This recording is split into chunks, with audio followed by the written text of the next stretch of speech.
Bonjour, chers amis. Ce matin, dans mon lit, très tôt, j'écoutais France Inter, pour ne pas changer, et j'entendais les commentaires qui étaient faits au sujet de cette histoire d'écoute au plus près de l'exécutif, sous le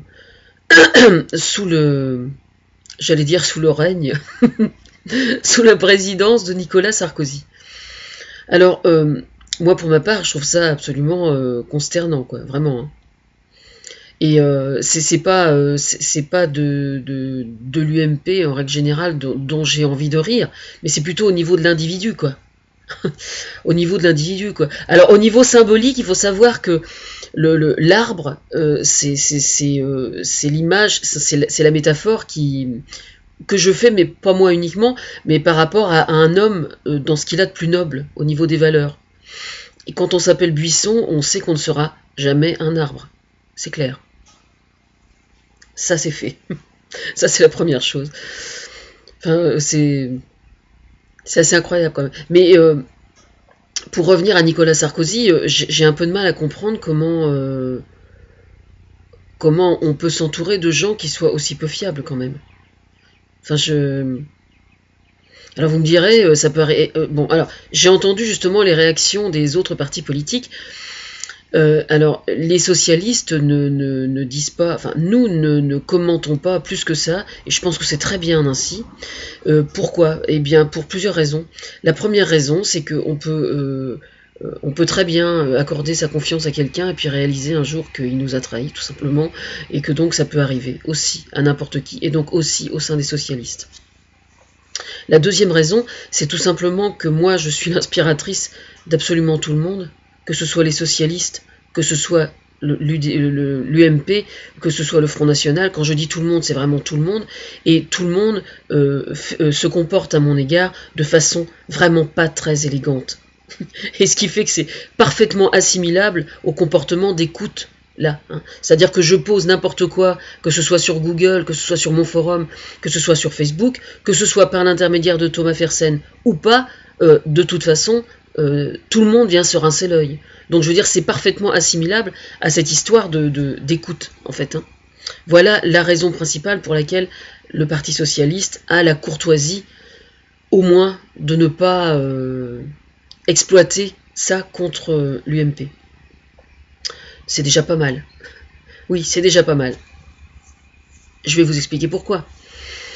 Parce que l'analyse qui était faite là, sur France Inter ce matin, qui pratiquent eux aussi la même attitude vis-à-vis de moi, soit dit en passant, était de dire les seuls qui exploitent la situation sans aucun complexe, c'est le Front National. Alors eux, qu'est-ce qu'ils sont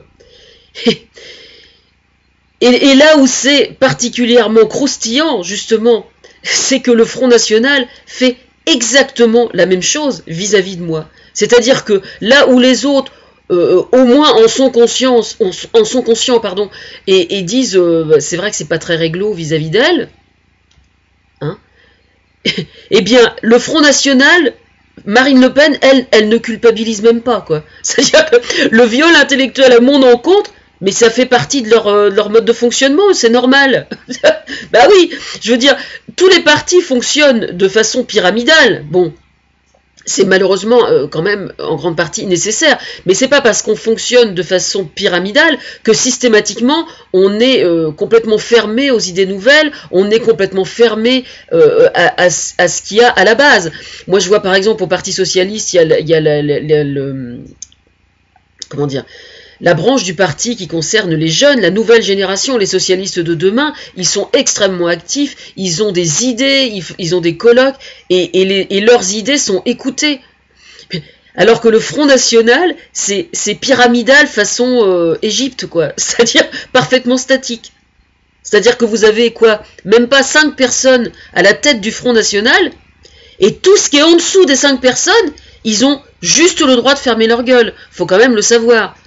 Je vous mets au défi de me trouver un candidat au Front National dans les municipales là qui a suffisamment les couilles, il faut quand même bien dire les choses en face, qui a le courage d'aller frapper à la tête du Front National en disant dites s'il vous plaît j'ai une idée, peut-être que... Non, il va même pas le faire parce qu'il sait qu'on va l'envoyer chier. systématiquement. Parce que c'est comme ça le Front National. Faut savoir, vous avez 5 personnes qui décident de la totalité de la ligne à suivre, et tout le monde doit fermer sa gueule.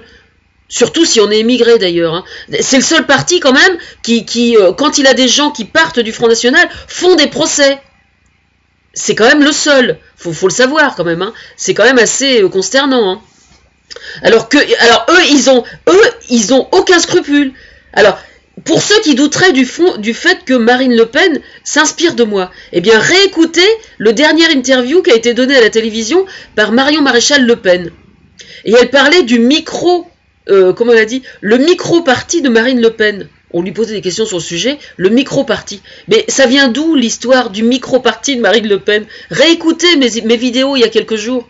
Réécoutez mes vidéos. C'est moi qui lui ai dit, je me suis foutu de sa gueule. Je lui ai dit, de toute façon, il faut couper les racines qui sont pourries. C'est le nom de Le Pen qu'il faut larguer, etc. Bon, elle n'en est pas encore au point de larguer. Mais je lui ai dit, il faut créer un nouveau parti maintenant. Et puis voilà. C'est-à-dire que ça vient de chez moi, cette idée-là. Elle vient de chez moi. Hein. Et aujourd'hui, elle se fout de la gueule de Buisson qui a tiré dans les pattes à Sarkozy. Et c'est à pisser de rire, franchement. Hein. Ces gens-là n'ont vraiment aucune moralité. Aucune moralité. C'est hallucinant, quoi. Et alors moi, ce que je trouve infiniment plus grave, c'est qu'ils tiennent un discours qui est... c'est même pas de l'archaïsme, c'est même pas regarder dans le rétroviseur, c'est un discours aveugle, de façon vraiment dangereuse. C'est-à-dire que la nécessité absolue de l'Europe, par exemple, pour qu'on soit plus compétitif au niveau des entreprises, pour aller vers une meilleure égalisation des SMIC et des salaires entre un État d'Europe et un autre État d'Europe, eux, c'est des notions qu'ils ont absolument pas assimilées. Parce qu'ils sont trop cons, tout simplement. Hein. Faut voir les choses en face. Le seul truc qui les intéresse, en fait, c'est d'exploiter tout ce qu'il y a de plus la méfiance des gens. Alors là, leur argument, c'est couper les subventions aux associations culturelles des immigrés, parce que c'est tout à fait normal quand vous avez des immigrés qui arrivent dans un pays, la première des choses qu'ils font, c'est de se réunir entre eux pour se rassurer. Et ça, c'est une chose que font aussi les Français quand ils vont à l'étranger. Il faut le savoir, parce que c'est tout à fait inhérent à la nature humaine, et c'est parfaitement logique et parfaitement cohérent. Et alors donc, effectivement, il y a certaines associations en France qui touchent de l'argent, alors je ne sais pas dans quelle proportion, pour faire vivre ces associations-là, chose que je ne trouve absolument pas... Moi, la notion de communautarisme a toujours été stigmatisée et montrée du doigt. Mais ça n'est pas dangereux, le communautarisme. Le communautarisme n'est dangereux que dans la mesure où il s'oppose par ses valeurs aux valeurs qui sont les nôtres. Dans cette hypothèse, oui, effectivement, il est important d'y jeter son œil. Mais dans la quasi-totalité des cas, ça n'est non seulement absolument pas le cas, mais c'est même plutôt une façon de nous enrichir, nous. Parce que culturellement, il faudrait peut-être être un petit peu honnête aussi. Hein. Quand vous avez leur cuisine, par exemple, qui arrive en France, et que les mecs, ils ouvrent des petits restaurants à droite à gauche, on y va bien s'y foutre les pieds sous la table aussi. Hein. D'accord ? Alors oui, évidemment, ça me fait penser à Morano qui dit « Oh ben moi je suis pas raciste, je mange du couscous ». Oui, mais elle aime autant le couscous qu'elle est con, c'est pas le même problème. Par contre, elle va pas aller se pencher de savoir si cette communauté lui apporte quelque chose d'autre que le couscous, cet imbécile. Hein? Elle en pense quoi, là, des écoutes de Buisson, là? Morano. Enfin, moi je trouve ça, moi personnellement, cette histoire d'écoute... au sein de l'UMP, ben, je trouve ça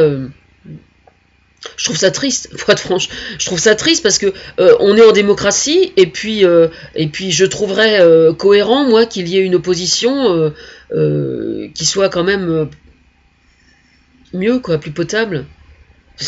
Voilà, quoi. Voilà mon point de vue. Enfin voilà, quoi. Donc cette histoire d'écoute, oui, moi je fais un parallèle, bien évidemment, avec ce qui se passe vis-à-vis de moi, quoi. C'est indéniable. Mais bon, ça va.